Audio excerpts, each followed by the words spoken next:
त जजवार संगवारी हुई छत्तीसगढ़ी कॉमेडियन अमलेश नागेश भाई छत्तीसगढ़ फिल्म इंडस्ट्री में एंट्री ले चुके हैं और भाई कोयतुर अमलेश नागेश के नवा फिल्म आथे ले चल शुरू के मया के कहानी ए पिक्चर में अपन लीड रोल में देखे मिली अमलेश नागेश हीरो के रूप में और हीरोइन के रूप में देखे मिली अलसा घोष। फिल्म के निर्देशक है सतीश जैन है भाई छत्तीसगढ़ी फिल्म इंडस्ट्री में बहुत बड़े नाम कमा चुके हैं और एक जब भी कोई पिक्चर आते तो हल्का ही रहते भाई। तो चला देखते हैं अमलेश नागेश के नवा फिल्म के ट्रेलर ला।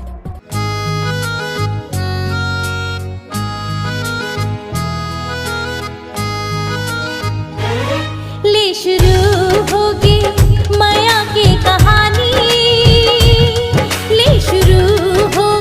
तो संगवार उम्मीद करत है फिल्म के ट्रेलर आप मला पसंद आई सोई। तो भाई अमलेश नागेश के ये फिल्म नवा आपन कथे के इंतजार करत थे कमेंट सेक्शन में बता और आप मन ये नवा फिल्म देखे मिली 5 मई के आप मन के नजदीक सिनेमा घर में लगी ये फिल्म। संगवार उम्मीद करते हैं इन्फॉर्मेशन वीडियो आप मन अच्छा लगी सही। ऐसे नए नए इन्फॉर्मेशन वीडियो देखे मोर चैनल सब्सक्राइब करके रखे रहा ताकि जब भी मैं कोई नया वीडियो लगाऊं सब पहले आप देखे के मौका मिले।